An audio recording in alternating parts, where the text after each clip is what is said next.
When you find yourself comfortably drifting through life, moved by the forces of your existence, like a leaf drifting in the currents of a stream, you have achieved what you have come here to do. Born Boston City Hospital on September 27, 1938, to Ella and Herbert Ainsworth, a few days after the Great Hurricane. I remember Mother telling me about how the taxicab driver had to drive around all the downed trees. My first memory is when I had scarlet fever and an 106-degree fever at 2.5 years. I remember looking up over the crib bars at my mother crying, and my father and another man who I later found out was the doctor. It seems this doctor did not hold out much hope for my survival, and later in the day said as much as possible to his wife and a house guest, who was a doctor and just fled Nazi Germany, arriving a few days earlier at the doctor's house in Connecticut. While listening to the German doctor pulled out some pills that had just been developed in Germany, which he brought with him to turn over to the Americans. He gave some to my doctor, who in turn prescribed them for me. My fever dropped quickly, and my recovery pursued. I asked my mother, who told me this story when I was 7, what they were. She said they were sulfur pills. When I was 4, my parents moved to Jamaica Plain, which is a district of Boston. I entered kindergarten there. Those times, as I remember, seemed like heaven to me. She was always there. We would go to school together, and after school, she was there to meet me. We would go for long walks through the woods, to ponds on the outskirts of Boston, and feed the ducks. My first and second grade school experiences were just as joyful, and I enjoyed excelling. Life was a beach, and then bam! A dark shade was drown across my life. It was about the same time as my mother was telling the story of my life being saved with the sulfur pills that my life changed as if a curtain was drawn. My mother's addiction to alcohol had become acute. My memories from that period are scenes of violence both inside and outside of my home. I was somewhat left on my own, and I gravitated to the streets, where I found other kids from violent, dysfunctional homes just like me. We banded together and only went home to sleep or eat. My father was also a heavy drinking alcoholic, however. Like many other alcoholics, he always went to work, and this would justify in his mind any actions he took. When he was home, if I spoke out of line at the table, a fist or open hand would swiftly come across to silken me, usually knocking me off the chair. My sister, who witnessed this constant beating, never had to experience the physical abuse firsthand, for in some insane old-world philosophy, this abuse was reserved for the males. Sometimes my mother would fly into a rage because of some remark and would begin to beat me repeatedly, screaming and crying at the same time until at last, satisfied, she would stop. Once she threw me through a glass bookcase as I fell to the floor. All the glass and books fell on top of me. When both were drunk, it would become worse. One night I awoke to find them both wrestling in blood on the kitchen floor. A knife was in my mother's hand, and a fork was in my father's. I remember screaming until they stopped. I eventually found I was safer in the streets with my friends and would stay out late at night when I was 9 and 10 years old.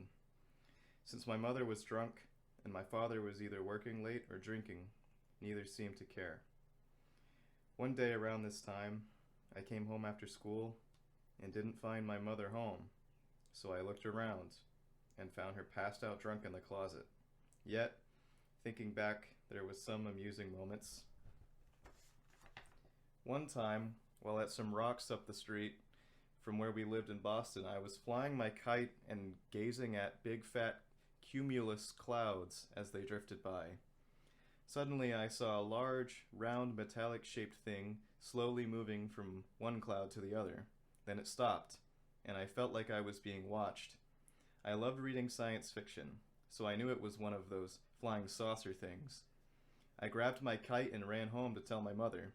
Excitedly, I explained what I saw. She in her haze quietly mumbled, "Go to the bathroom." Since my parents were also addicted to gambling, we didn't have much money, so we lived in a cold water flat at $25 a month in a tough Boston neighborhood. We had a coal stove in the kitchen and another in the living room. There was a long hall in between with doors to 2 bedrooms and the bathroom. My parents took one bedroom, my sister in the other, and my cot was squeezed into the hall. The rooms were not heated, so lots of blankets, shivering baths, and visits to the toilet were necessary. The apartment was one of 6 in a large wooden dwelling. Every family living in these apartments, and every apartment on the street or so, it seemed, was Irish Catholic.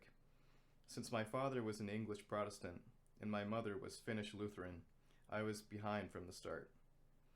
Though through some grace of God, they sent me through 9 years, if Baptist Sunday school, at the First Baptiste Church down the street.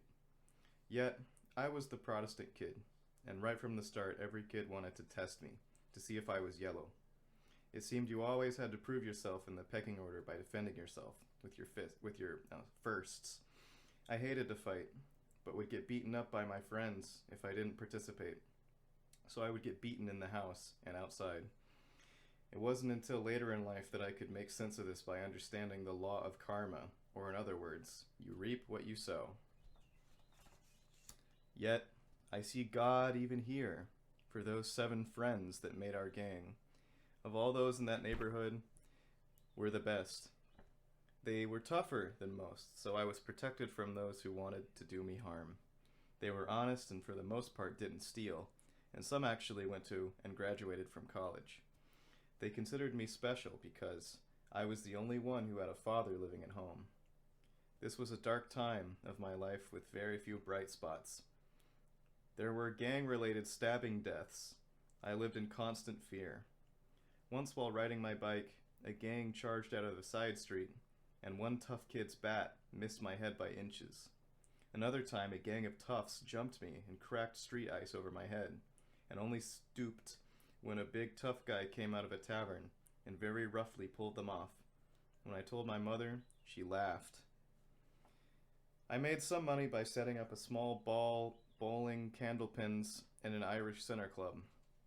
The bowlers would get so drunk, they would miss the pins and I would have to dive in the other alley to avoid the ball. Sometimes the pins would hit you, or you couldn't move out of the way of the ball fast enough. I made enough to buy a camera, and then quit. I tried delivering papers, but had to stop when one of the gangs on my route demanded protection money. Another time, I had a homemade spear thrown at me, and it went through my cheek. The blood from the wound did, however, get my mother's attention. I guess I looked pretty ghastly, soaked in blood. One day, a couple social worker graduate students from Northeastern University came to our street, befriended us, and talked us into joining the YMCA. That move changed all of our lives. Instead of playing cards or looking for trouble, we started to go down to the Y after school and on weekends. We got involved in sports. I started learning the trampoline, and actually within a year was on TV demonstrating my skills. Later, I came in 3rd in a New England competition. I started to develop my own pictures with the camera I had bought, setting up pins for the drunks. I joined their swimming team and went to their YMCA camps. However, the streets continued to be the strong attraction, much to the dismay of our social worker friends. They too had come from neighborhoods such as ours, and were trying to do for us what had been done for them, give us an option. I still think warmly of their dedication. I even remember their names, Dick Stroud and Bob O'Brien. They probably saved our lives. I hope they knew it. There was another saving grace for me, though. My mother's sister, Ina, lived on the Maine coast with her husband, Grover, and her 3 children, Florence, Grover Jr., and David. My mother, sister, and I would go there every summer and stay for 2 months, while my father would stay for 2 weeks. It was like a release from hell every year. My cousins and I would go barefoot, canoe up the river, surf in the cold Maine Ocean, and I would renew. Sooner or later, though, I would start to cry, or it was time to go back to Boston and live in the nightmare of fear once again. My school marks from 3rd grade gradually slipped into failing. I never did any homework, yet each year I somehow passed. I would ace a test that I never studied for, create a remarkable report for my teachers that was put together by some inner guidance. Each year my attendance would drop, yet I was never late when I did attend. When I was in the 9th grade, I entered an art contest. for all the schools in the city of Boston, sponsored by the Museum of Fine Arts. I won a 4-year scholarship to the Massachusetts Institute of Art in Boston, with 2 years of prep study at the museum. I told my parents. My mother laughed, and my father said, "Get a job. So much for college." In my sophomore year of high school, a teacher for talking struck me in the back of the head. My reaction was to stand up and swing. Though I missed by a wide margin, I was thrown out of the school.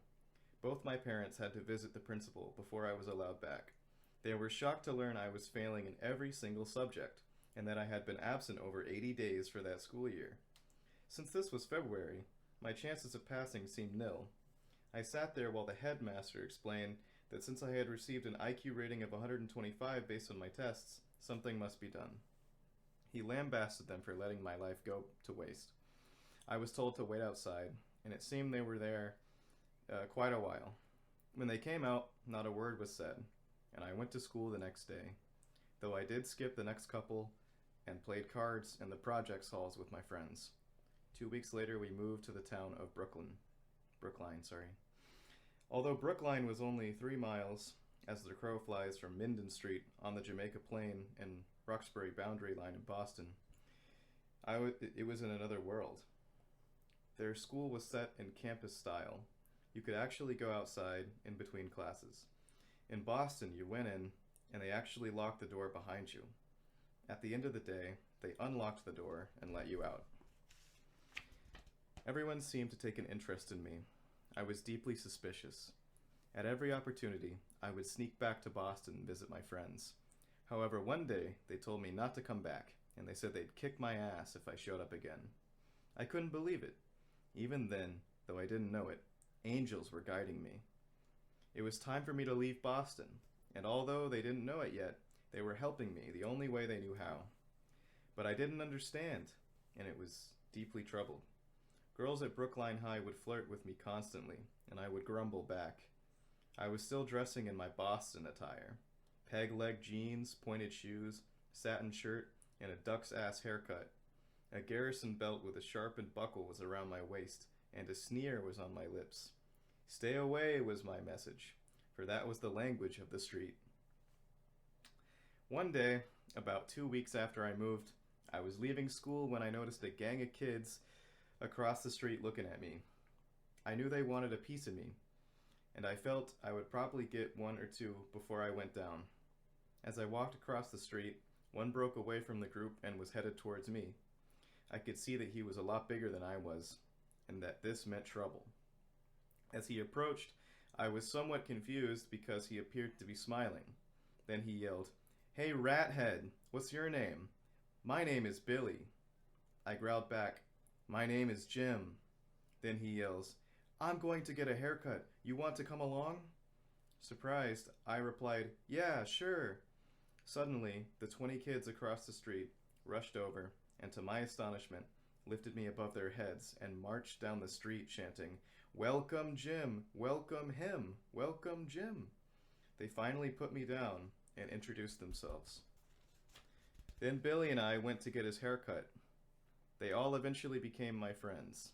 Of course, I got a haircut, started wearing white shirts, brown pants, brown buck shoes, and stopped living in fear. My new friends helped me at school. Since most wanted good marks and the teachers at the high school put me under their wings, I had passing grades that year, and the next 2. Then, through the grace of God, I graduated high school. I worked for an Esso gas station in the Chestnut Hill section of Brookline for a few months the summer following graduation. During the summer, I joined the Navy Air Reserves and did a boot camp at South Weymouth Naval Air Station. The following January, I went active and spent 2 years with the flight deck gas crew on the USS Antietam CVA. I had several bear misses during that period. One weekend, while the carrier was in Norfolk, Virginia, I was to ride up to Boston with 4 buddies. The night before I was to leave, I was told by the chief that I had to stand watch, so I canceled. 4 of the 5 were killed when the car hit a tree. The other close calls were either crash-related or machinery fire around spilled gasoline. I came through each one without a scratch, though. This made me start to think that something may be different about me, but I didn't know what. So I always seemed to be removed from where Baz was, some, something Baz was about to happen. I noticed that even back in Boston and Brookline, my friends would ask for my opinion. For example, "Hey Jim, he called me an asshole, so I punched him in his face. Was I right or what?"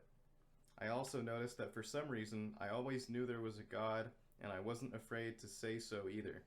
So I always became the spiritual advisor for the gang. They used to say that I kept them honest. They were my friends. After the service, I worked a few months at John Hancock Life Insurance, and then one of my buddies from Brookline connected me with Sylvania Electronics in Needham. They had just won a huge ballistic missile early warning system contract from the government and would hire you if you breathed. I started a week later and married my first wife, Franca, that year.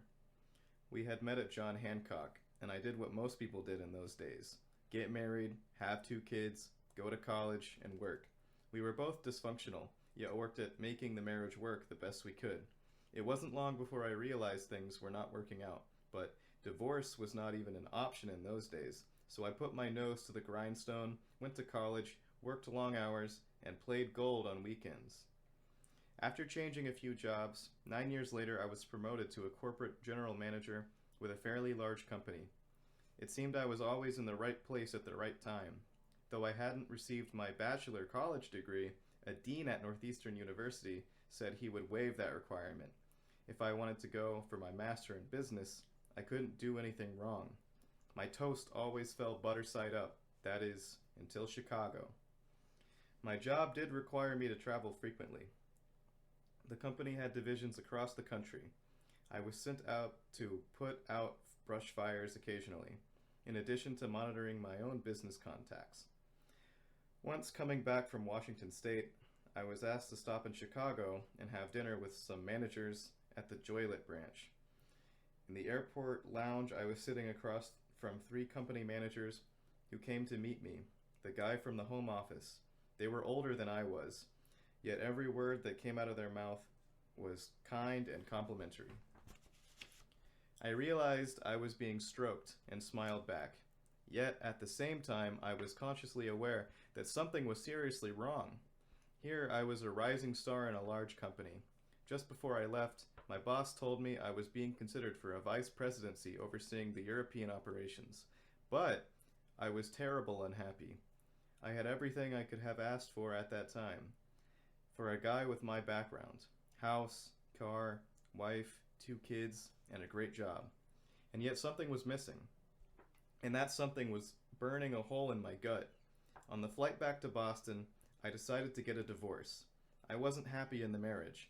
It seemed all we ever did was fight. I had to get out and get my head on straight. That was the beginning of the end of my life, as I then knew it to be. At first, I couldn't bring myself to ask for a divorce. However, one night I was driving home after having a few drinks, and suddenly I pulled the car over to the side of the road and started to cry. It came in heaving sobs, as I cries out at the top of my lungs while pounding on the steering wheel. "Why, God?" over and over, until exhausted, I laid my head upon the steering wheel and fell asleep. I woke up and a new courage found me, and I was determined to carry this through. The next day I got a room in Brookline, went home, and told Franca it was over. I thought that was all there was to it. I would pay support, she would find another place for herself and the kids to live, and we would both get on with our lives. Yikes! "First of all," she said, "Catholics don't get divorced, and so that's that." Since this was before no fault, my lawyer said to me, "Batten down the hatches, for hell hath no fury like a woman's wrath." Women's wrath, sorry. So I moved into my rented room, and the lawyer filled out the papers which I said I had committed adultery, and since that was one of the few reasons people got divorced in those days, and we went to court. Franca came to this country from Venice with her mother, and her family was connected to the Italian community. Her lawyer was her uncle, who had all sorts of connections. In any case, after 13 visits to the courthouse, my lawyer, to whom I had paid thousands, seemed to get quite spooked and dropped my case. I found another lawyer who was a bit tougher and continued to fight for my divorce. She called the president of my company and complained to him. That was not helpful to my career, but she was getting bitter. She would scream at the judge. Her lawyer swore he would put me in jail. Every time I went to court, my support payments would go up. I didn't have enough to pay my bills, never mind live. I was being financially drained. My worth was my credit, and that was being destroyed. I could see the hate in her eyes, and in her lawyers. She told me, if I can't have you, no one else will, and she meant it. One day my lawyer told me that if I didn't want to go to jail, I would have to file bankruptcy. There was no other choice. I filed. That was the last straw for Franca, I guess. I was called to her lawyer's office, and he offered me a deal. He said I had no choice. I replied that I could not live with someone that I did not love, and walked out.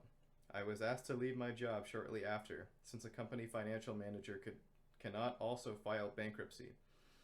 I moved on to several other jobs, but nothing seemed to work, and my business life seemed to crumble about me. I found new friends and new loves, but my interests changed. And then one day, while in a library, for no reason in particular, I picked off the shelf 4 books on yoga, went home and read them all, tried some postures, and meditated for the first time. I knew then that I was on my way home. I fell in love with Betty around this time. It was, I believe, the first time I felt anything. I had been so frozen by my childhood that during my 20s, I could make personal decisions without a thought. Now I was 32 and feeling those same feelings Eric Segal spoke about in his book, Love Story. It was cosmic, and I needed a divorce so I could remarry. But I might as well have asked for the moon to move, and eventually Betty could just not wait any longer, and so moved on. I was devastated and drifted further out of society. My support payments were lagging, and Franca's threats continued to increase. Then, one day, I went to her house to pick up the kids, Diana 9 and Gary 7, for a visit. Diana 9 and Gary 7. Franca asked me to step into the house, and I saw the kids sitting on the couch crying. I asked what was wrong, and Franca told me the kids to go into the other room. Uh-oh. She then turned to me and said, "My uncle is furious at you and wants to have you killed." I was stunned. I knew her uncle had underworld contacts, but this was scary. She continued, "He said you can either disappear right now and not set foot around me or the kids again, or he will have you taken care of." I was so taken aback my mind was spinning. I asked if she wanted me dead. She said her uncle, as a favor, conceded to let her speak to me. "I want you to disappear." I asked if I could say goodbye to the children, and she said no, just leave. So I left and disappeared. Now it was only God and I. It was shortly thereafter that I met Marcy and found my true self. Shortly before my life was threatened, I had moved into a basement studio at 75 Marlborough Street in Boston. It was just 2 blocks from the public gardens. I hadn't told Franca, and since then no one knew I had moved there. I felt safe. I wasn't so sure that her uncle, or Franca for that matter, wouldn't decide to do me in just for spite. After what I had heard, I wasn't sure about anything. I started collecting unemployment that week, so I had some time on my hands. I took walks down to the public gardens and walked along the Charles River and became friendly with a number of actors and actresses that lived in the neighborhood. They were doing local theater and invited me backstage and to their parties. I had started to write some science fiction, so they called me their writer friend. I seemed to fit right in and loved every minute of it. I had also been initiated into TM when Betty and I were together, so once I told them I meditated, they wanted to know how I did it, so I showed them. Suddenly, I was their spiritual guru, and I loved that. Most of them were Buddhist from a Japanese sect, so I went with them over to Boston University one Sunday and was initiated as a Buddhist. I started to feel an inner peace I had never felt before. After a while, my unemployment ran out, so my friends offered me their floors to sleep on. Since I had no money, I was dependent on them to eat. It was at this time that my inner strength knew God would guide me through this first of life. I would hear the words, "Trust me," within my inner ear, and I knew that voice was God's. If God wanted me dead, then he would take my life. It was as simple as that. There was nothing else left for him to take, so if he wanted that, he could have it. I trusted him explicitly. These actors seemed so spiritual to me. They had a sense of looseness and gaiety about life that I longed for. Yet they looked at me and seemed to long for what I had. You see, I didn't believe in God, for some reason. I knew without a doubt that there was a God and always had. As time passed, I found myself meditating and chanting for longer periods of time. I found myself talking to my friends about God without thinking. I never knew what I was going to say, but every time, for some reason, it was exactly what they either wanted or needed to hear. They would ask me questions, and I would answer them without thinking. It was as if someone else was doing the talking. At first, I became concerned, but my faith in God allowed me to understand that God would never allow me to hurt another. I would pray to God to protect me from allowing myself to become channeled by non-spiritual things. I would pray that my will was God's will and that God's will was my will. As redundant as this prayer may have seemed, it covered my concerns, so I continued. Suddenly, people started coming from different locations to talk to me. It was very strange. One day, I was sitting on the floor meditating, when suddenly an apparition appeared. It was so stunning. I still am not sure whether I saw this apparition with my inner or with my outer eyes, but whatever. There was a man standing before me, pointing at me with his finger. He had balloon-type pants, a fluffy shirt, a Turkish-like cap, and a full round beard. A great light surrounded him, and I instinctively felt a great flow of spirituality form him. Then he disappeared. I was left with the feeling inside that I was chosen for some task, but I didn't know for what. A few days later, a friend asked for a ride down to Darien, Connecticut. I said sure, and borrowed a friend's car, and we went and we left later that day. It was the next day that I found my life's work. After staying in a motel overnight, we drove down and arrived at the Darien address. An attractive woman calling herself Yancey opened the door. She ushered my friend into another room and showed me where to sit. I amused myself looking through books and magazines on a coffee table and came to the conclusion that we had come to visit a mind reader. 2 hours later, my friend appeared with a smile and said, "Marcy will now see you, Jim." Curious, I followed Nancy into another room. Before long, a woman introducing herself as Marcy arrived. She sat down in a chair across from me, motioned towards a tape recorder, and asked if I would like the proceedings taped. I said yes, and she turned on the recorder. Then she began to speak with her eyes closed. "Behind you stands the master guide. He is heavily bearded. In his right hand he holds a staff. There are other guides, but he is showing me that he is your master guide. Now he is showing me your spiral of incarnations, and I now see a planet in flames. Oh, what a terrible sight." She asked if I had seen this before, and I had replied that I had, even though I wasn't sure. For some reason, I could see what she was talking about, even though my eyes were open. As she spoke, pictures appeared before my eyes. It was as if I was looking in another world. It was like having a daydreams, only you were conscious of it happening. As she spoke of these guides, I could see them quite clearly. I could see all the colors on the clothes these guides wore. Some were robed, others appeared in loincloth or in historical garb. They were of all races and periods of history, from Greece to swashbuckling 16th century. She had long hair, and others had short hair. One had a tuft of hair at the top of the head.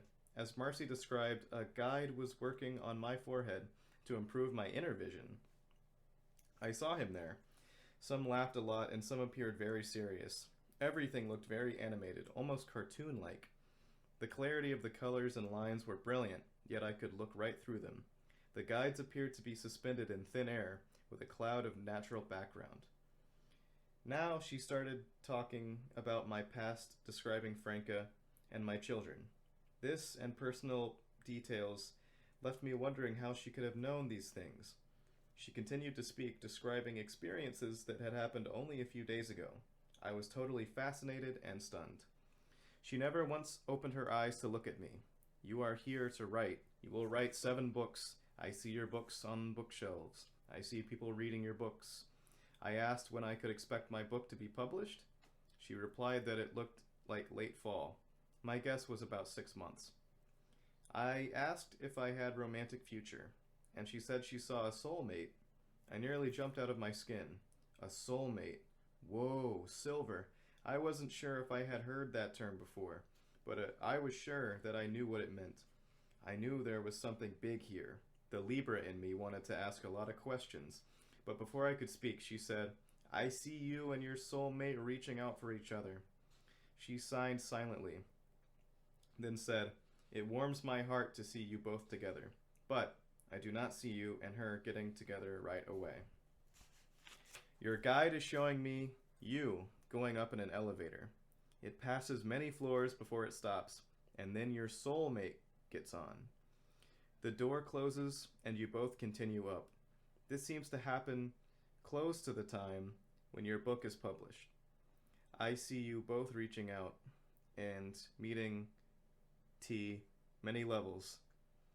Then she started to laugh, saying, I see you swinging on a rainbow. Leaving Darien, I felt I found what it was that I was missing all these years, my mission. When I got back to Boston, I told all my friends about Marcy. Many of them went down to see her. Some came back with a ho-hum attitude, yet some came back with a new sense of conviction. Though I knew in my heart what she said was true. It was almost as if I had heard it all before in some distant past. To Marcy, my life was simply a spiritual task that needed to be completed. It was all laid out. All I had to do was walk the path. She didn't say it would be easy. In fact, I received the impression that she envisioned a difficult journey. She said guides would assist me in the future. I, however, could only see one goal, and that was to find my soulmate. It would be a long journey. A few months after I returned from Marcy's, I decided on a whim to hitchhike to California to search for my soulmate. I gave away everything I owned and threw away my license and any other identification. I felt that I couldn't tell people that God watched over us if we trusted Him, if I didn't follow my own words. If I were on some type of mission, like Marcy said, then I certainly would find out setting out for California on February 15th without any money or identification and basically the clothes on my back. Of course, my friends had thought I had gone over the deep ends and wanted me to stay in Boston. But I would hear none of it. That morning, at 7, I stood on the Massachusetts Ave Turnpike ramp in Boston and held up a sign that read, West. The third car, a hippie in an old beat-up Volkswagen, stopped. Hop in, my friend, he said, and my magical, wonderful journey began. It has lasted ever since. For example, have you ever thought about what your imagination really is? When I was at Marcy's waiting for my friend, I perused several books on her table. One of them was a treatise on cosmic fire by Alice A. Bailey. Alice started writing transmissions in 1920 that she claimed were beamed at her telepathically by a Tibetan monk. In 40 years, she wrote several books and passed away at the age of 89. Most of them were through atomic writing, although she did compile her own works also. Several days later, after I left Marcy, a friend of mine bought 7 of Alice Bailey's works in New York City and gave them to me. Once, a treatise on the 7 rays I found particularly interesting. I carefully read every one and continued to study them today. Much of what I discovered in these writings you will read in the following chapters. While traveling the lonely roads on foot across the country, I became aware of my spiritual guides. Although I couldn't actually see the guides then, much of the events that came about were too unusual to be coincidental.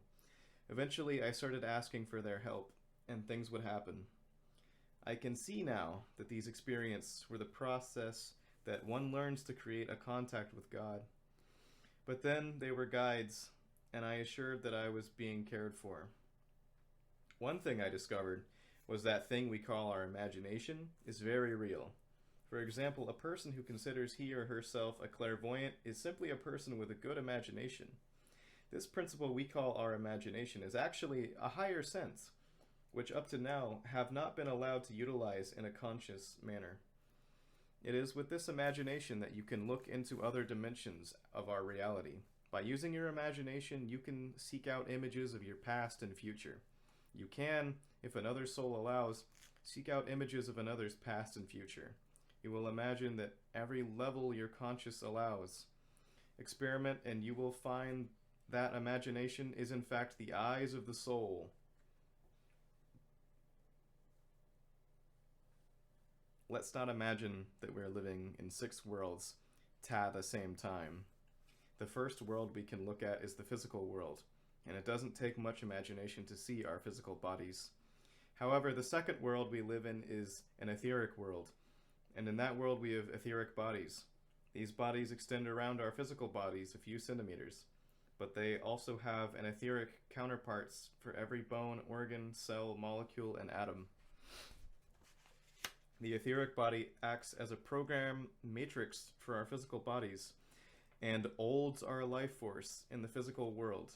If any part of them becomes damaged from disease or injury, our physical bodies would lose energy. If this continued, our physical bodies would cease to function. The physical body reflects the condition of the etheric. To see this world, imagine a softly glowing 3-dimensional transparent framework. This world, by existing between the physical and astral worlds, acts as a bridge for our souls to connect to their creations from the fluid astral onto the concrete physical. Since all physical things, including the earth, sun, and stars, are creations of souls, all physical matter has an etheric counterpart. The third world we live in is the world of emotions, and in this world we have emotional bodies. These bodies of energy surround us, and like the etheric, flows throughout the physical. We can imagine this colorful world and feel it within us. This world is called the astral, is where we encounter the lessons of love and the images of heaven we desire for our afterlife. This is where we go when we dream and when we die. It is a world of light and color. It is where we see angels, guides, and gods, and where many go while having a near-death experience. They report their experiences after being drawn back to the physical, because their etheric bodies are still functioning. Yet, this dimension is part of the physical universe, and has a beginning and end. The clarity and depth of what we see here depends on conscious and intent. The fourth world we live in is the world of soul, or mind. In this world we have soul bodies, which are mind bodies. Our souls are our minds, and our telepathic abilities are the seeing, hearing, and projecting of our souls. These bodies of mind surround our emotional bodies and permeate throughout. The universe is connected at this point, and there are no separations here. All is connected, and the illusions of outer space do not exist. Thoughts and sounds are created here. Yet again, we have a beginning and an end, since even the world of our soul belongs to the physical universe. The fifth world is of the spirit, and unlike the world of souls, which is connected to time, has no beginning and has no end. Spirit existed before creation and before time. Spirit has no beginning and no end. To experience this world, we accept our existence as it appears and flow with our lives. The sixth world is God. It is from this world that we experience the others. When I became initiated into TM, Transcendental Meditation, I gradually became aware that I was observing my emotions and thoughts, and came to the conclusion that I was separate from them. I concluded that I was a spirit, and these thoughts and emotions were part of my body. To better understand this cosmic plane of existence called spirit, it is best to use metaphors. Imagine we're in diving suits, like commercial divers use when working, complete with metal helmets, hoses, rubber suits, weighted belts, and shoes. Our movements underwater are restricted. and dependent on horses and lines for life support. Yet once we climb out of the water and out of the suits, we become freer in many ways. Underwater, our vision was limited to peering through little windows. Yeah. As human beings, we have put on these human suits to perform learning tasks. There are central points where our conscious attention is located at all times. For example, if we are daydreaming about a projected episode at work while driving, we cannot be aware of scenery as we are driving by. As we look upon this page, we are peering through our two eyes. If we start to daydream, our point of attention is drawn to the emotional world where we will all create images for our enjoyment or discomfort. We will not be aware of what we are reading. However, as with the driver who continues driving, our bodies will continue through the motions of reading, and by the time you return, several pages may have turned. Our bodies have been programmed to hold the book and move pages in coordination with the physical eyes and head at a certain speed. Observe your body and you will come to understand that it operates quite well without your assistance. Observe your thoughts and emotions, and you will come to the same conclusion. You are simply adding knowledge to your consciousness by witnessing the experiences of your body. With this knowledge comes the wisdom of peace and surrender. With this peace, while traveling through time, I have come upon different forms of suffering, either my own or of others. It is the nature of this particular planet for us to be constantly trapped in a life situation that appears to be removing part of us, and it is very difficult to remain objective during this process. We spirits came to this class to learn about love, and once we firmly implanted this principle in our consciousnesses, we then suffer the process of withdrawal to observe and learn the illusion of our present captive existence. By accepting your helplessness and peace, you are not blinded by emotional and mental illusions, and since your bodies are only tools for growth, you come to realize that your sufferings are really there to help you. You must reap what you sow, and to balance these scales, you must enjoy or suffer the effects of your past. Awareness is the light in the tunnel that the cycle of birth and rebirth is nearing its completion. Non-awareness was the gift that allowed us to suffer the torment of our actions. The God that I have come to know is a loving God, and would never condemn a spirit to eternal hell. Can you imagine a loving God doing such a thing? It doesn't compute. God created this stiff, frozen physical existence for us to learn. It is a classroom for spirits. It's tough, restricting school. But would you expect for a bunch of free roaming spirits like us? Of course our God wouldn't create a school just to send a spirit into eternal suffering. The God within me would always give a spirit as many chances it takes to get a lesson right. 3 years after I hiked out of Boston with my West sign, I remarries, and Susan gave birth to a son, Alexander. We gave the marriage our best, but it wasn't meant to be, and within 14 years, I was divorced again.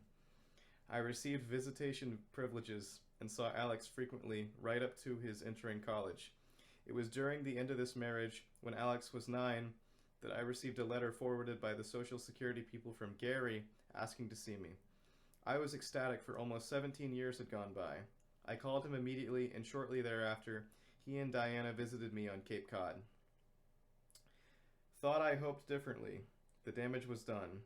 Franca, of course, had told them that I simply deserted the family, and there was nothing I could say to change their minds. They were polite yet distant. In my heart, I couldn't blame them. My telling them of their mother's actions was too extreme / they couldn't believe she could go do such a thing. I could see it in their eyes. I simply had to let it go. While married to Susan, I spent a lot of time meditating, practicing mental development, yoga, and studying Alice Bailey's works. As time passed, my communications with those spiritual entities that were attempting to pass on their knowledge to me seemed clearer. I seemed to understand more of the purpose of our planet. I began to understand the structure of the spiritual universe we spirits live on, how our planet connected to this universe. We were, it seemed, part of a great learning process.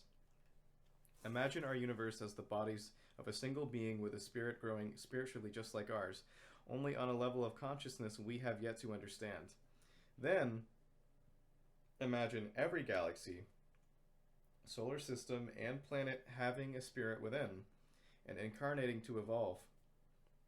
Then imagine us as spirits after being asked by God to lean about the human existence, choosing to enter this school. Now imagine all the animals, vegetables, and minerals assisting our learning experience in unison on this planet to also learn and work to evolve. When our spirits enter this school, we are in cases in a physical matter that flows like a river with a predetermined course and carries us through the experiences of our lives. In the beginning of our spiritual experiences, the deepest portion of this flow, and are in cases so deeply that we cannot see through the illusion. Yet as time passes and the veils of the illusions are lifted, the awareness of a greater reality becomes apparent.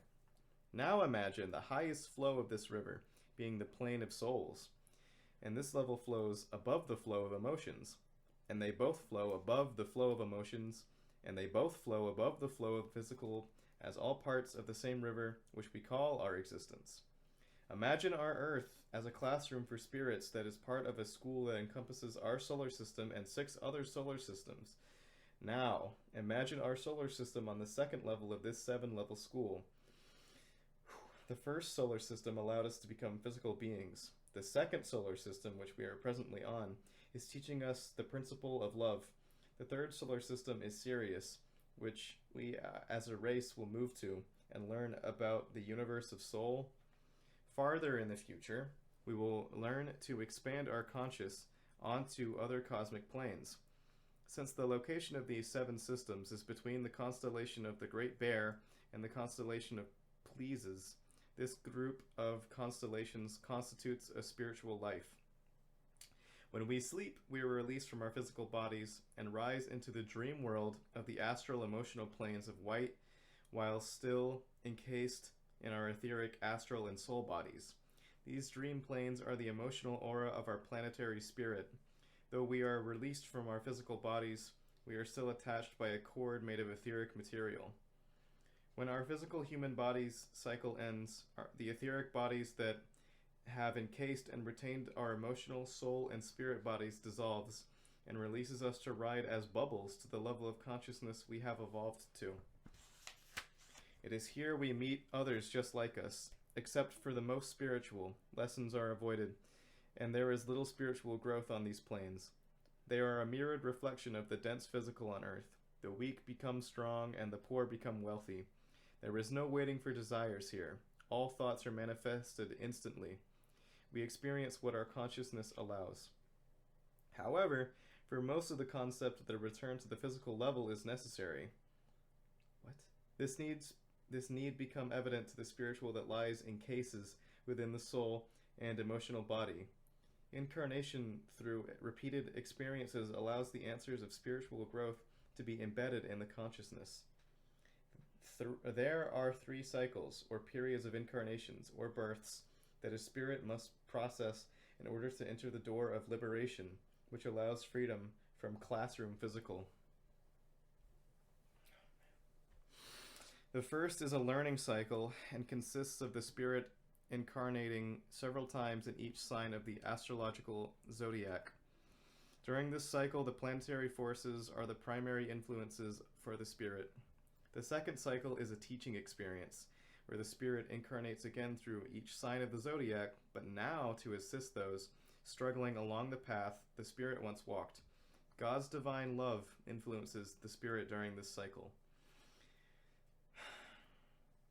The third period is one of service, and consists of the soul incarnating in a lesser amount. The spirit is motivated to become an instrument of divine will. Completion liberates the spirit from the 3 cycles of evolution. For many of us, including me, certain steps have been taken to clearly define your spirit from your form. If you are not ready to do this, then it would be impossible to read and understand the words in this book. Oh, okay, that explains it. The words would be boring or uncomfortable to you, and the book would be put down. If you have already taken these steps, then you will understand.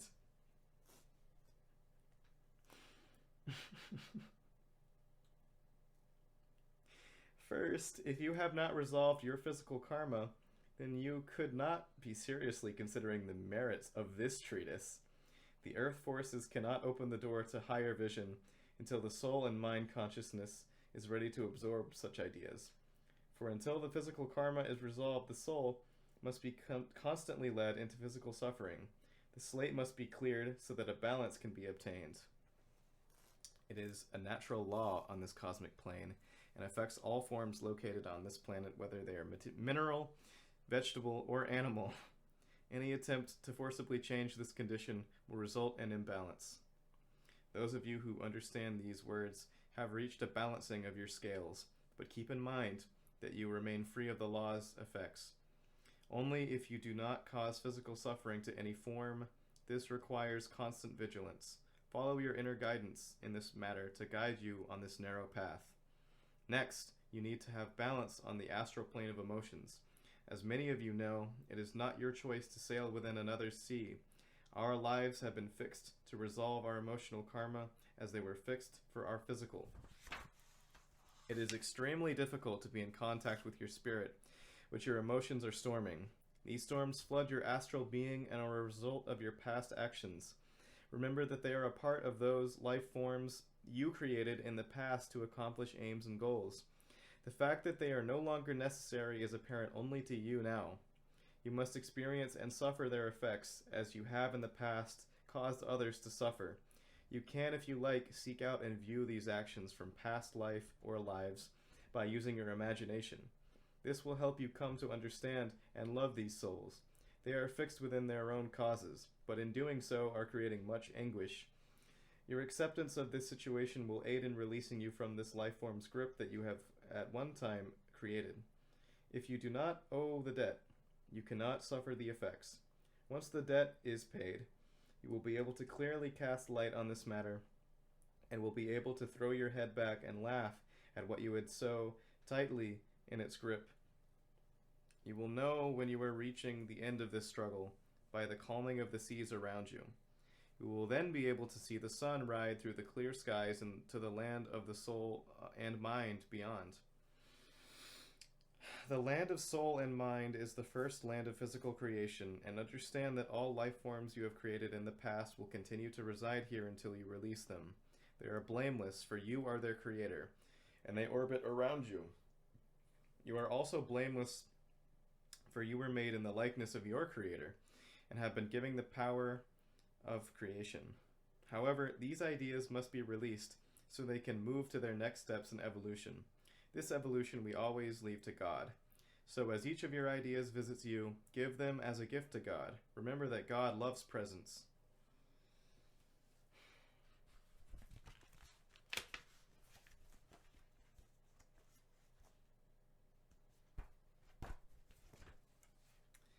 In the future, you can check on their progress, for you forever remain their creator.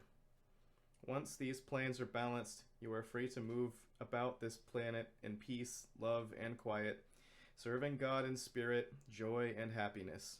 When you meditate, the immortal wonders of the world of spirit will open up to you, and you will be forever.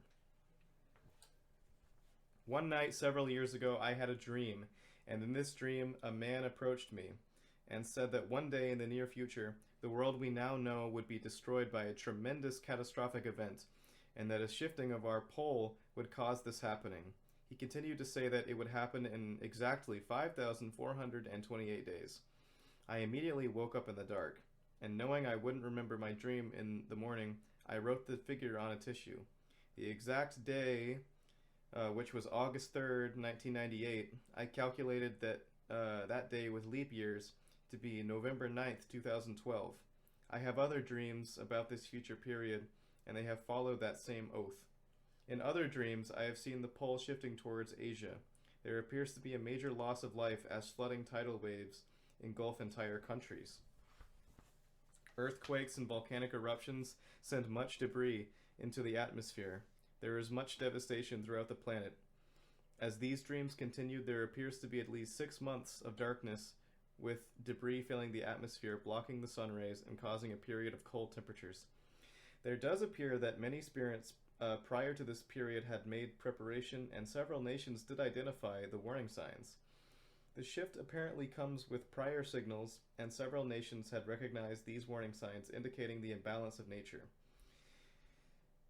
The action allowed many survivors to feed, clothe, and heat themselves during the period of darkness that followed the shift. Many utilize advanced technology generating power from natural sources.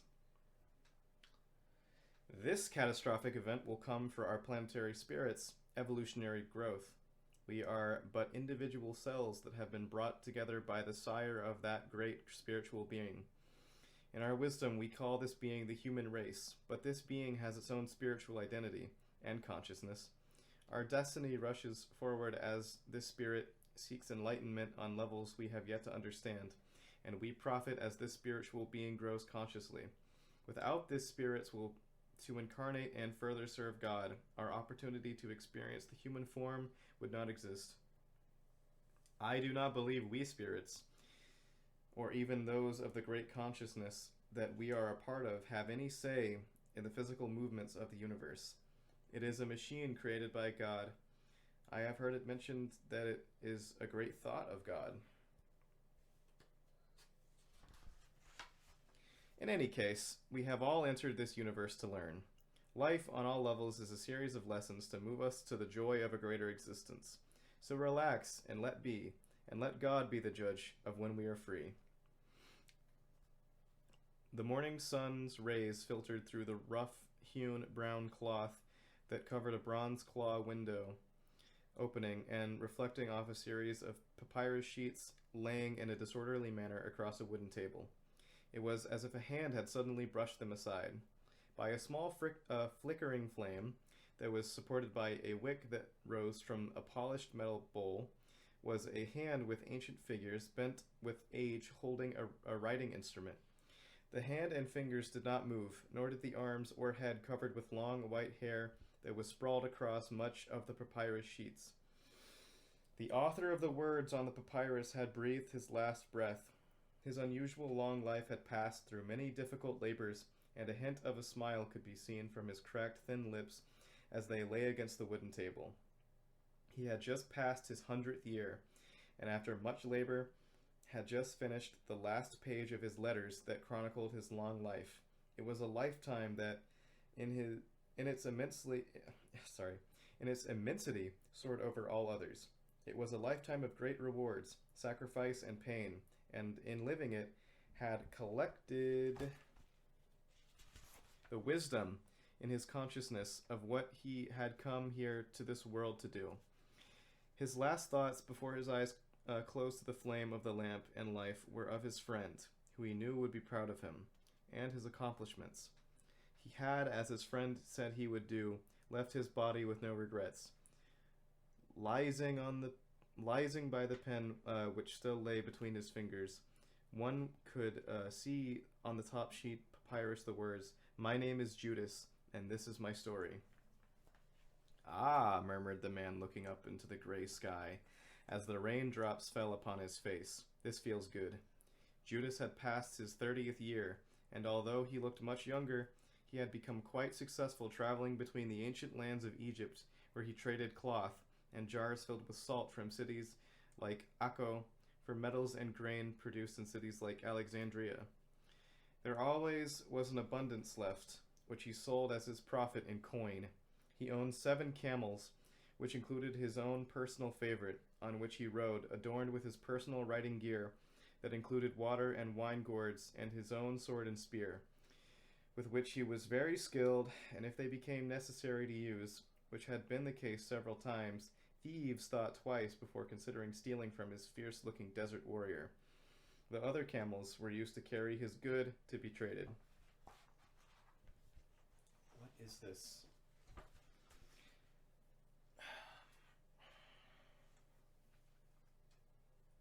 It's been like an hour. Of course, he had never traveled the desert alone. The thieves traveled in packs, and he would be outnumbered.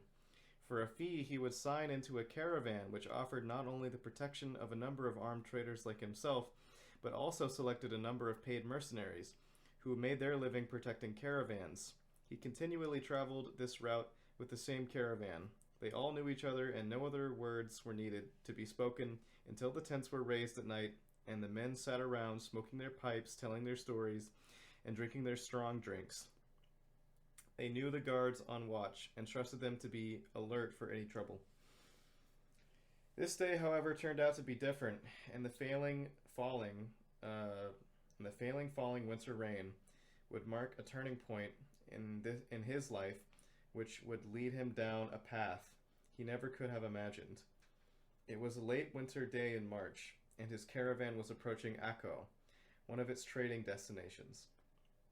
As the curling rain of camels and traders made its way over a crest of wet, muddy roadway, Judas noticed a small group to his left gathered about a man who looked strangely familiar to him. He yelled to his personal assistant that he would meet him at the docks in Akko and broke his camel towards the group. As he left the road, Judas ordered his camel to kneel, and he disembarked. He did not need to worry as he left the camel, for Como would make a story mass of anyone who dared approach him. He had trained in the dromedary well. As he walked towards the group in his heavy woven coat, with its gold brocade spun in winding patterns about the brick red background of the cloth that matched his turbaned hat. From beneath the coat hung his scimitar that bounced against his blue pantaloons as he walked. His cloth boots were also brocaded. He noticed that a group of men that stood apart from the group were armed and looking at his suspiciously, but they had not made any threatening gestures. He wondered if they had, and the speaker were zealots. His attention, however, was glued to the man who was speaking to the group. He had a full beard that was curly brown. His hair was cut fairly short, and also curly brown, as it sprang from beneath the red kippa that he wore on his head. He wore a short white dress underneath his red outer garment, through which his arms and head protruded. The corners of his garment had the required ritual fringes. Underneath the dress, one could see pantaloons and shoes, which protected from the winter weather. When he was about 30 feet away, the speaker turned, smiled, and looked right at him with eyes that flashed light from deep dark pools. This stunned Judas and made him stop in his tracks, as the sky was gray and no out from beneath the red kippa that he wore on his head. He obviously was a rabbi, thought Judah. He wore a short white dress underneath his red outer garment through which his arms and head protruded. The corners of this garment could see pantaloons and shoes, which protected from the winter weather. Then again, thought Judah, maybe this man was a member of the Essenes. When he was about 30 feet away, the speaker turned, smiled, and looked right at Judah. Is this supposed to be Judas? It keeps saying Juda. Judah, with eyes that flashed light from deep dark pools. Just said that. This stunned Judah and made him stop in his tracks, as the sky was gray, and no sun was available for his reflection. He looked down at his feet, and then looked again, and recognized the smiling face that was now moved rapidly towards him. What is this word, movid? M-O-V-I-D. He could not believe his eyes, and he became so excited he started to move quickly towards the speaker. Yeshua, my God, it is you. The last time I looked in your eyes, you were in Egypt, and you were on your way to the mysterious mountains of Tibet. I never thought I would see you again. By now, Yeshua had reached Judah, and they tightly embraced. My dear, dear friend, whispered Yeshua, as he kissed Judah cheek. Judah cheek.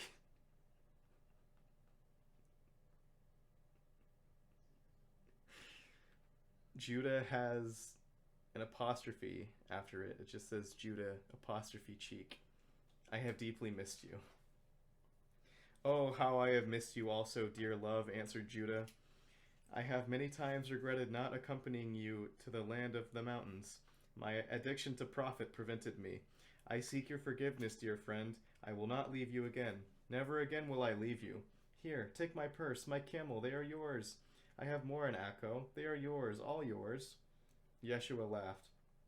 Slow down, my dear friend. Here, come, sit by me while I finish my talk to my other friends. They have come a long way to see me and seek my counsel, and I must not disappoint them.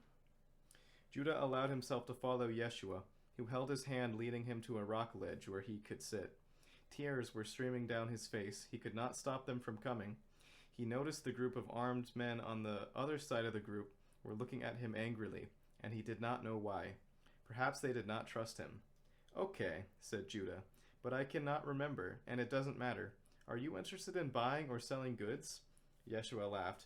No, my friend, but I am here to give you a gift, if you allow me. A gift, replied Judah. Why would you do that? I don't even know you, or at least I don't remember knowing you.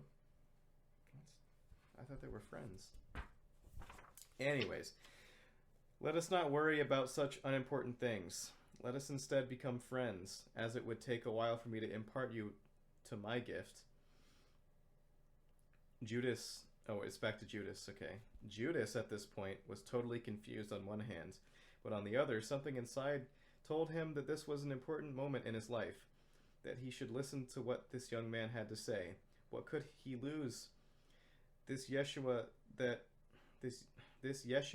said that it was free, and perhaps he could make a profit. Okay, let us talk. Walk with me along the docks and tell me about my gift. By the way, throughout this whole thing, I've kind of had like a weird speech pattern. That's not how I talk. Or how I read things. That's just because the punctuation and the formatting. That's it. Anyways, yes, answered Yeshua. Let us walk. Okay, I already said. Wait. Yes, answered Yeshua. Let us walk, and I will tell you everything that I know. Okay, then I will tell you what healing is all about. But first, let me give some background about how I came about the teachings. The teachings? Asked Judas. Why, yes, of course, answered Jesus. Oh, Jesus is here. I was taught just like everyone in the world. You see, we may have the ability from our past lifetime to do certain things in this world because we were taught to do those things in those past lifetimes. But when we were born, as both you and I were in this world, these bodies have to understand the processes of what is happening when we do these things. If that is not done, the body cannot perform the necessary function. An example might be learning to play lute. If you had done that in a previous lifetime, then you're playing a lute in this lifetime. It would come easier to you. However, you would still have to teach the body you are in to play that instrument, so that your higher self or spirit can perform at its highest level. Does that make sense to you?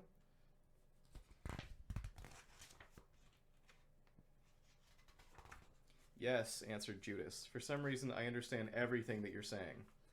The pebbles kicked by the sandals of the two men bounced down the paved stone blocks of the back alley pathway that lay before them. It led down to the temple and to the priests that they must meet.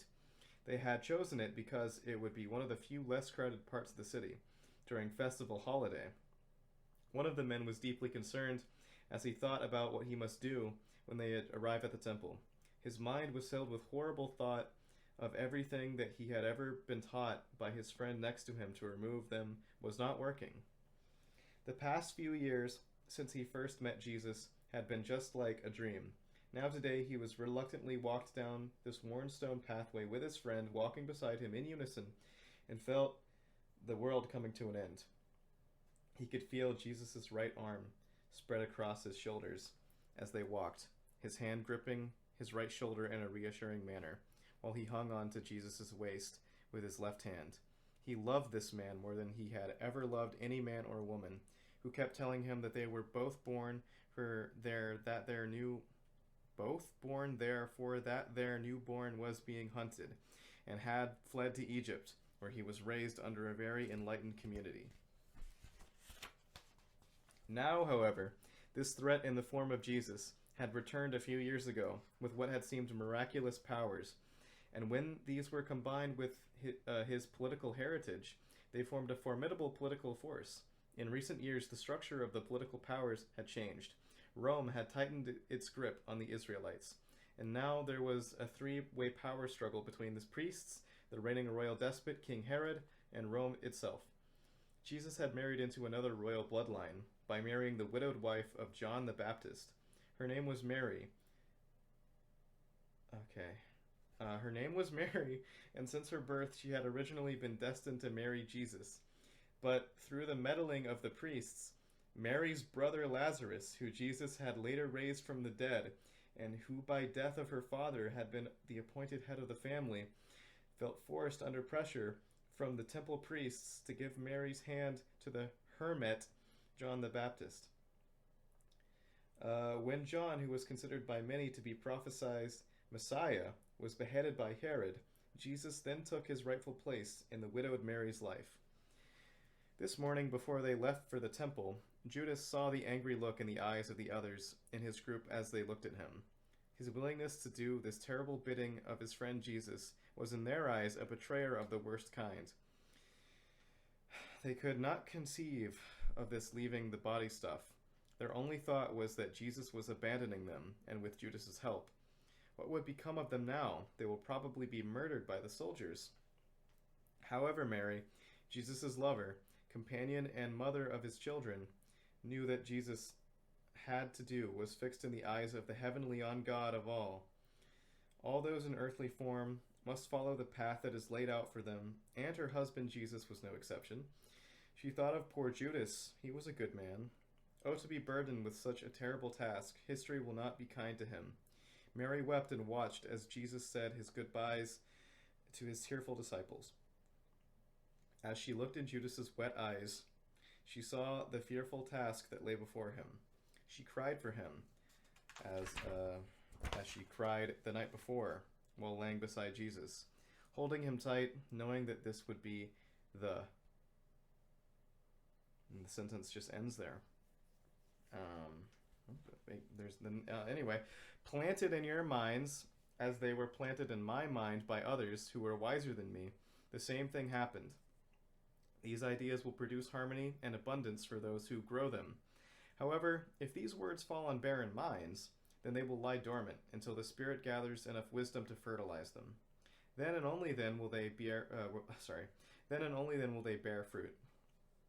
For some, it will take many lifetimes, as it did for you and I, my friends, to gather the wisdom necessary for the blossoms to appear. Judas looked up from the pathway as they walked. To his dismay, there were the temple gates. Oh, sorry.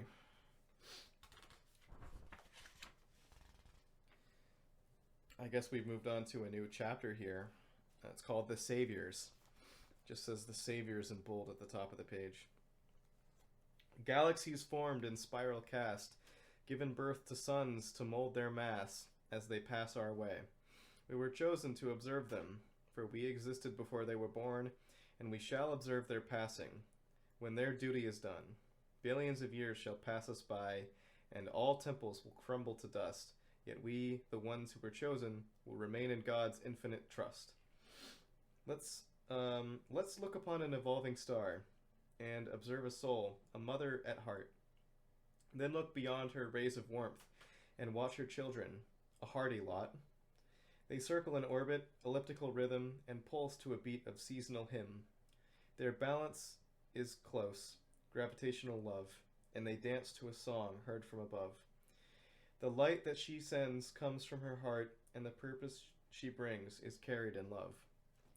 The ancients say this earth was molded in favor to form a humankind, and created a room of natural womb for the birth of human souls. Now, if this be true, it should give you a clue as to the cause that you should make, because unconscious lies and false replies have brought us to a brink, and the time will not hold as our story unfolds, with us humans as the saviors at large. Heaven, another one of those, another chapter thing at the top of the page here. Let's choose a path to walk along and observe a casting sky with a cloud of two to make this view a favorite bedroom spot. Then with some mist and a moon thrown in along this, a sandy beach, we walk along and sing a song of a rhythmic breeze that lets the trees sing out their own love tune. We climb upon a passing rock a perch for birds like us to fold our wings, our love or sing about our brother the sea. We care for naught but what we are, simple creatures, just like the stars, invisible to most and just as far. Patient silence is the key to watching those scenes made for thee. Occasional cries to lighten our day, giving God thanks for brightening our way. Breasts in full bloom, the tide at our feet, let's stretch our wings to the wind's latest beat.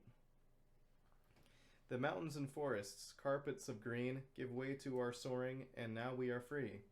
Those currents we ride are rivers of life, wandering by day and searching by night. The streams that we find, eddies and pools, let us love and live in peace, contented life, existing dream, let us forget as we live free. The Way, which is another chapter. Come take a glimpse at this path, which twice I had to climb, and see for yourself the true meaning of wealth, and the treasures you have yet to find. For this is a map that sits by your lap.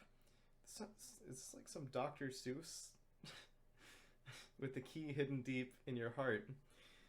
And when you get through, you will have found the real you, and then never be apart. Look through your eyes and think of this eye that peers through these windows of yours, and then you will know that this is your soul, and your search is through. But now you must learn why you have earned a friend so dear and true, and why it is time to learn through these rhymes that you have paid your dues.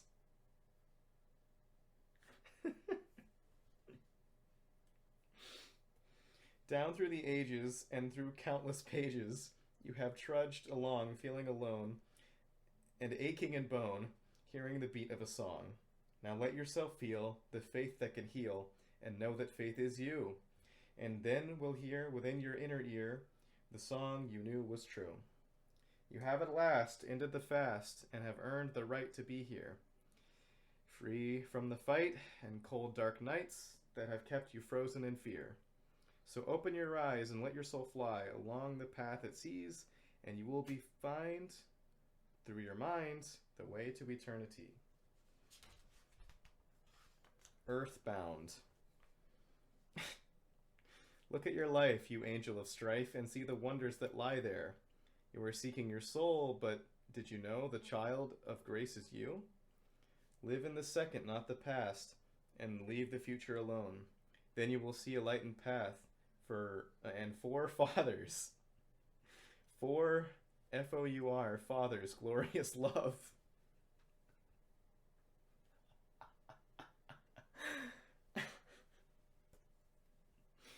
Blessed are we, seekers of truth, for the light shall be our way. But know this path weaves through the moment, and the actions we cast become our past and determine the path we walk. For temptations are tests, and lie at the crests of the mountains we choose to scale, and they hold not the key that will set you free to walk in the heavens above. Once a son was sent to guide us, a flock that has lost its way, back to a place we children of grace called our eternal home. This son told us about our Father, something we had forgot, and gave us some rules, just simple tools to find his heavenly hearth. He said that the key was to love each other and love our own. Soul, too, walk in the light of our Father's eyes. How many of them? All 4 of them? And he would lead us through. The light is truth, and love is the path that ends at our Heavenly Father's house. And then it will be freedom for us, earthbound souls, and an end to our blessed trek. One day, I climbed out of the swirling waters to see what I could find, and saw God's blessed angels, and realized that I had been blind. I dried myself off and never said again, and said never again, as I admired their golden wings. But little did I know, that day long ago, this song I would once more sing. Now as my head breaks the surface, and I realize what I had done, I hope that I have learned I need never return to the waters that have no sun. Now as I sit by the surface, trembling and still a little scared, the angels once more hover over me and showed me how I have fared. Worry not, dear son, they sing to me. Never will you have to return to those swirling waters and to those painful burns. For you have learned your lessons well, we see by the look in your eyes, and now you have your story to tell about the land where no one dies. I gaze back at the cool, inviting waters, knowing that they have no hold on me, and look down upon my memories deep beneath the sea. The pearls that glisten on the bottom no longer have me in their thrall, but were the contributing factor in the dive that become my fall. I turn away to look at the sun, warmed by its loving rays, and join my soul in loving quest on the path called simply the way. The proof. A charted path persuaded by stars force us on a path to God's land on far. Planetary moves balanced by suns brings forth the soul, God's chosen son. Order and sequence, proof of the clock that passes that present in concrete form. Life and essence, proof of ourselves lying eternal in abstract thought, experiencing all that is. It's with our minds we use tools we convince our existence to be, and with our minds we create the mist that covers our eyes with veils. A network of mind cast in rhyme does not cover our planet in mist, creating a grand illusion as we are lost to the ticking of time. With constant attention to where we must be, leaving little thought to what we can see in this a clockwork machine. The lesson. There was a land in chapter time that was formed in nature's rhyme, in which began this human race, just as a knot is woven in lace. 3 levels to pass, this spirit called man, to enter a fourth, a spiritual land. 1 lesson is mental, an act in this play, for knowledge is wisdom to break off this clay. Emotions are winds that blow through our sails and force us to learn to ride with the waves. Desires are our canvas, which we must learn to set our rigging in order for our track to be met. The ocean is astral, an energy-filled sea, but only a lesson to learn to be free. Physical is mist, an illusion to touch, and difficult to sail when the seas became rough. Yet this level is the fog of the ocean, and conceals the scene behind it. For let the sun rise, which lights up the sky, and horizons will find your eye. Holy words. Soaring skies seen with cloistered eyes as the body beats in rhythmic feet. To the sounds of prayer filled with songs. Why do we seek to cause this state passed on by those who found their fate and wisdom of their cause? You exist in a living universe, no matter what you can believe, and hidden within this forest of life, our greatest wonders lie. You are a soul in longing, with a vehicle called man, and you hope to reach a higher state while walking across this land. Yet see what is this soul, which craves so much, and why would it choose to come here and forge a path through this meadow of life, and that appears to come here and forge a path through this meadow of life? The sentence it repeats twice again. That appears to be our sphere. They say that in the heavens there is an arranger of infinite skill, and with an orchestra to play with, has created with infinite will. The music goes on forever, echoing throughout these halls, and with these tunes you can peruse this room and find where your beginnings begun. Graduation day. Now is the time to ponder at these gates above and observe what lies behind us, made with nature's love. Look at her great green forests and the oceans of blue, formed in a melody of colors, casting different hues. Listen to the songbirds talking, and the lions too, all containing a symphony of sounds in striving to be like you. Sniff the scent of flowers and the meadows filled with grass, and you will gain the knowledge of the meaning of this class. Taste the cool, clear waters from the mountain brooks, and you will begin to dream of rhymes from God's great storybook. Feel the warm winds blowing through the arms of trees, and you will begin to fall asleep to the tune of this gentle breeze.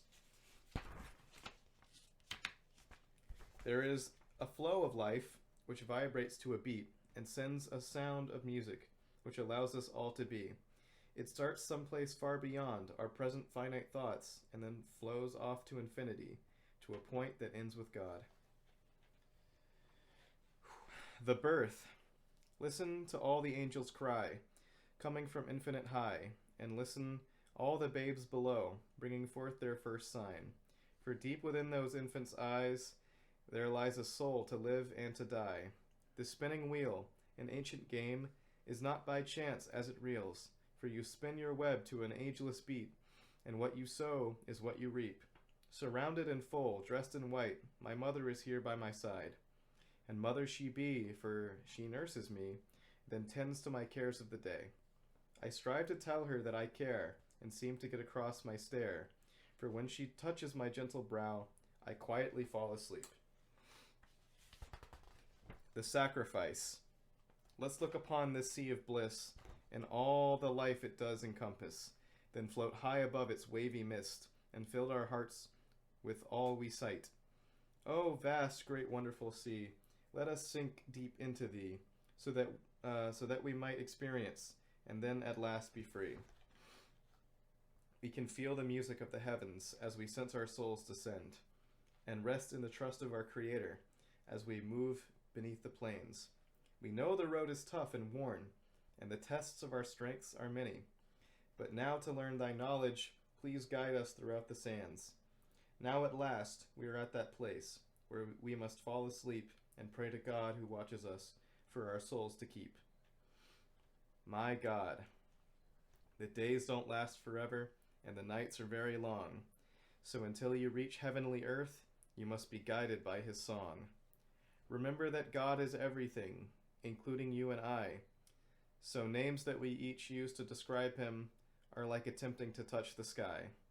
But in our minds, we need to find a name that we can grasp, so that we can steer with a fate held dear to protect us from the fast. An American's Journey. Oh wait, hold on. Oh, never mind. That last thing I read, that was the end of the book. Let me just get that one more time here. But in our minds, we need to find a name that we can grasp, so that we can steer with a fate held dear to protect us from the fast. So that is the end of a book called An American's Journey. And this is the back of the book. Let's read this. An American's Journey. Enjoy the ride as this book takes you on an exciting journey with the author as he sets off 40 years ago to travel the United States in search of truth and existence, and found it was within himself all along, 40 years later. Paralleling his journey is one of his past lives, Flying Fox, who also took a similar journey 700 years ago across much of the same land for the same reasons. About the author. James E. Ainsworth has a master's degree in nonprofit management and lives in New England. Baptized an Episcopalian, he is also an ordained Buddhist and initiated into the transcendental meditation, all of which he has practices for 40 years. So that's it. That's An American Journey by James E. Ainsworth. It's pretty great, and I hope you agree. Oh, yeah, no, I think I already read this, the thing on the front of the page, the front of the first page, the thing about drifting like a leaf on a stream or whatever. Yeah, 10 out of 10, would totally read again, and hoped you enjoyed listening to it. It's a great, quick read. I recommend it thoroughly. Again, I was reading pretty slowly out loud, and it only took me, I think it's about an hour and a half that the video has been going for. So yeah, no, it's a great book. An American Journey, James E. Ainsworth. So that's that. Goodbye.